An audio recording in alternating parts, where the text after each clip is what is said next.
And it actually called him, and this video just got clipped up because it's actually called somebody. So we're gonna have to find a way to connect those two videos. And if you're watching this whole video, that is what I did and got accomplished. So back to what I was doing, and the point I was trying to make is that the car does have a lot of direct commands, and it for the most part is really good. There are some lengthier contacts it'll go through, but for the most part, if you say a name, it goes right to it, and it's nice. You don't have to really like do anything. You just like tell the car what to do and it'll do it. So that is kind of cool that it works like that, you know. And the car's like 5 years old, and I've owned it for like 4.5, so that is pretty cool. Another small quirky feature I really like about this dash is that the head unit has the capability to turn on and off, such as bam. And I kind of like a dark interior, to be honest, when especially at nighttime when I'm driving. And it'll still play music. If someone calls me, it'll still pick up the phone. It's a nice little feature, actually, and it's something that is real simple. Like, okay, you could turn the screen on and off. Ooh, big deal, Mike. But when you're actually living with it day to day, it's like an actual cool little feature, because I never had a car be able to do that before, and I've had a few different cars with screens in them. So it is a nice feature and something that I definitely do appreciate and value. Go ahead and turn it back on just for the video purposes, really. Also, these buttons here, they are functional. They're not just like for like calling on the phone. It'll pick it up if there's like some kind of phone call you're on and you need to like put on the keyboard on your phone and do a touch tone. You could actually just use this keyboard right here, this dial board right here, and you could, you know, press 1 for bam, you could press 1, press 2 for bam, you could press 2, press 3 for bam, you could press 3. It's really fucking nice, actually. Excuse my language. Again, something so simple, you don't think you would really care. I care. I actually like those hard buttons. In a day where everything is touchscreen, touchscreen, touchscreen, touchscreen, touchscreen, I'm from a time where cars were really analog, and I like how this is like somewhat modern, but also somewhat analog. That is a really nice point, and I really like that, because I can't explain it any better than that. It's, you know, somewhat old school, somewhat new school, somewhat right in the middle, and that's where I want to be right now, to be honest with you, in a world full of technology that we do live in. I love tech, but when cars are like screen on screen on screen, I don't know, still kind of growing on me. But that's that for the infotainment for the most part. I'll go over a little bit more of an in-depth video at another time, but for general purposes, I'll just go ahead and leave that there. The next would be the onboard dash. This computer here actually has a lot of information in it.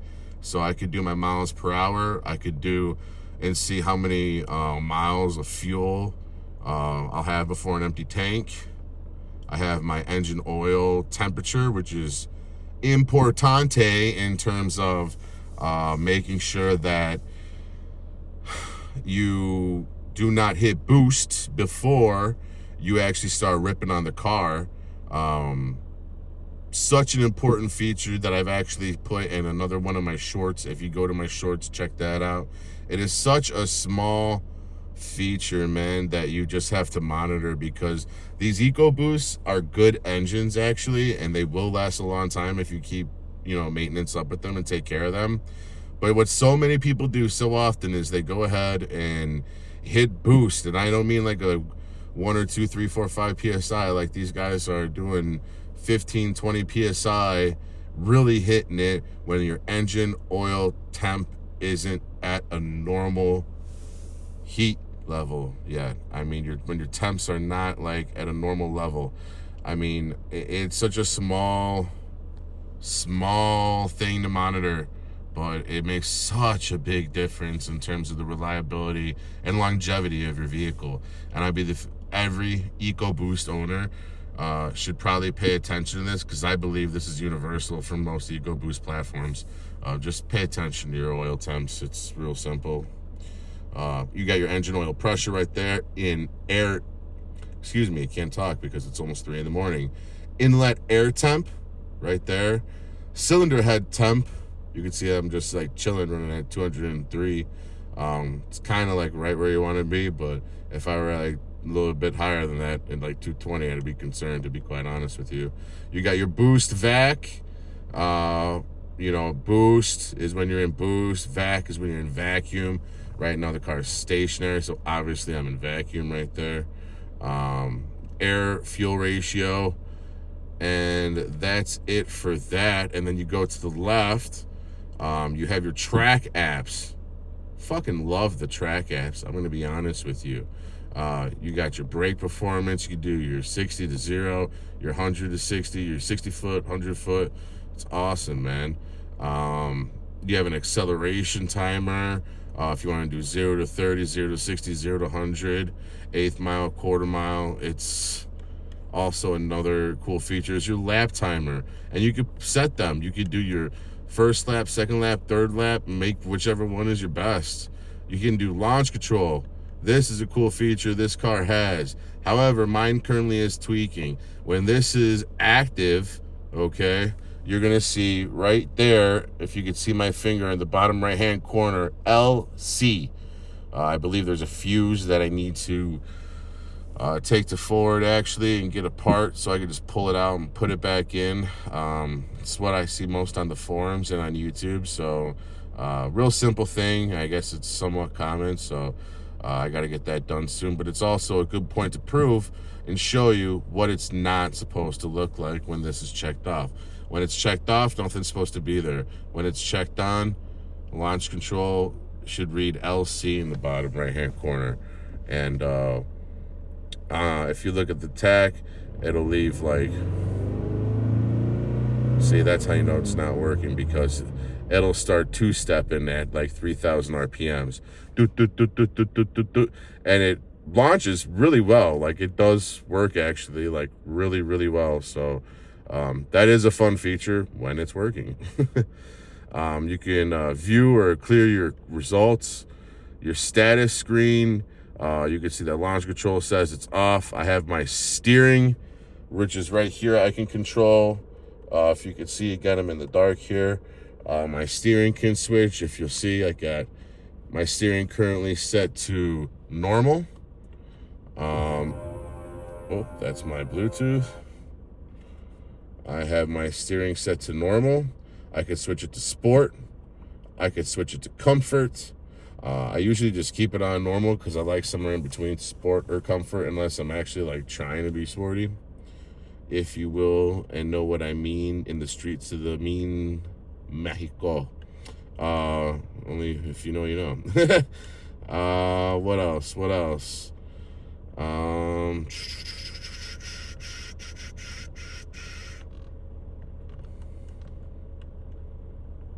That's kind of it for that part. The driver assist, you have your hill start assist. Currently I have it off because I like to feel the clutch, and I like to be a pro and do it on my own. But if you're like in downtown Chicago, you know what I mean? And if you know downtown Chicago or any major city like New York, Miami, LA, parking garages do exist, and they are tight, and they're narrow, and they're steep. So in situations like that, when you're going downtown with your girl or the buddies or all of the above, you know, you do have the options to throw that on, and it will work. And it's actually a really nice feature, especially this being a manual car. You got your settings, you got your vehicle settings, your lighting, your daytime lights. This is the only really lighting feature it has because this is the base model, but the premium ones, you can make the white and your tachometer and speedometer change colors, your ambient lighting, such and such. I don't know what locks does, because I'm gonna be honest with you, this thing's always had a really good lock and unlock, auto unlock feature, mislock.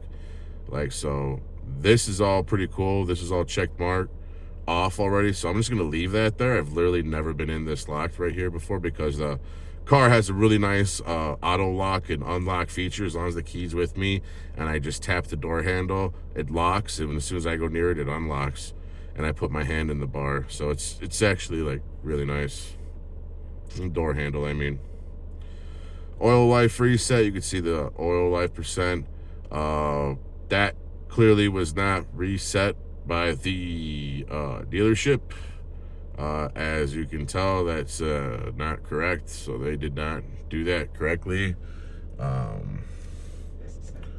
Here's my latest oil reader from Ford. The next oil change I'm supposed to get is at 59,000 miles. Just over 59,000 miles. So thanks, Ford. You guys really, you killed it with that one. Simple thing. I should really reset that because I just got that done. Look. I'm a Ford tech now, guys. Someone pay me 150 grand a year, whatever they think they get. 120 grand a year. Cough, cough. Anyway. Windows. Remote open. I do have a remote feature on my key. I can just leave that open. That's cool. Wipers. Intelligent access. I'm gonna not deactivate that because I like my intelligent access. Again, with my key as well. You have your my key, where you can do. To be honest with you, I've never used this. I don't even want to cap and know what I'm act like I know what I'm talking about, because I know that there are special features this car has, but this car has just been so simplistic to me. Like the auto unlock, the actual locking of the car when I'm outside the car.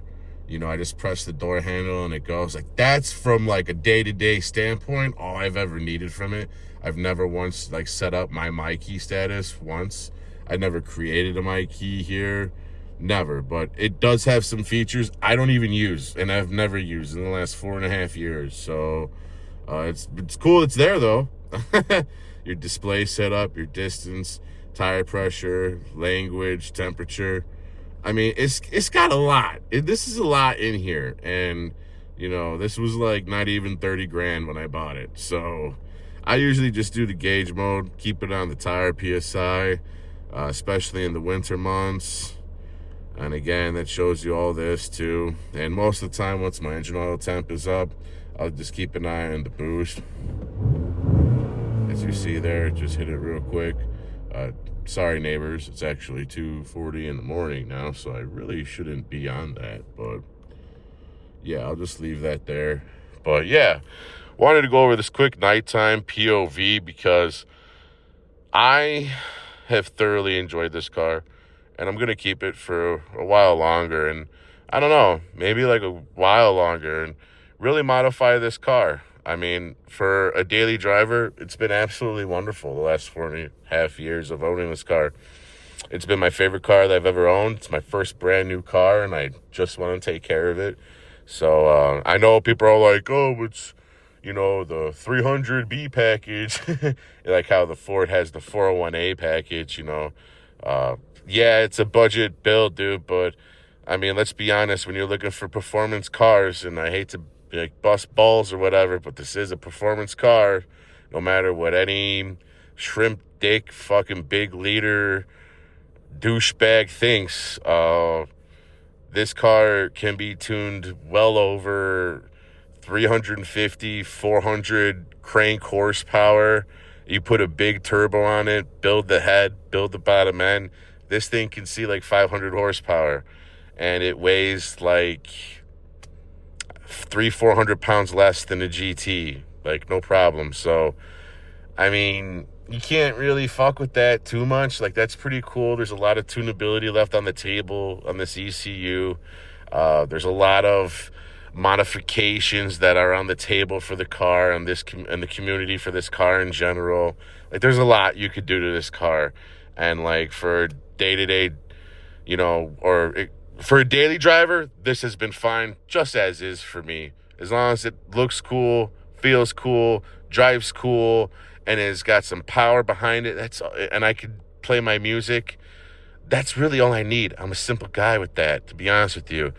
And honestly, tunability.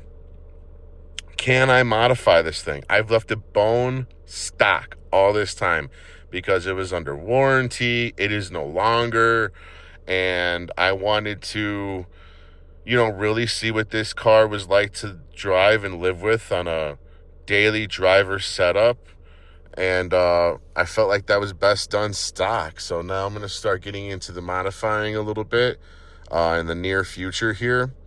And I want to see what this can do. Maybe I'll get an access port, do stage 1. That's kind of that, though, in terms of off-the-shelf tune.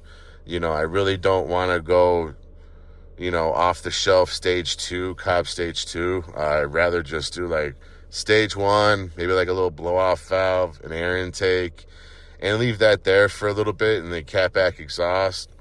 But eventually I'd like to do full bolt-on, potentially on the car, and even do a bigger turbo. But this turbo will take me a long way, but I can't crack 500 horsepower with the stock turbo. But I will be able to do like over 400. This car could probably do like 420 horsepower on this turbo, which 420 horsepower on this fucking turbo is a lot. In this car, that's a lot, to be quite honest with you. And boost comes on real nice. It's a good engine, these 2.3s. Lot of good stuff to talk about with that, but very underrated car, very good car. Love my car. Still happy with the purchase. It's been an expensive ride, to say the least.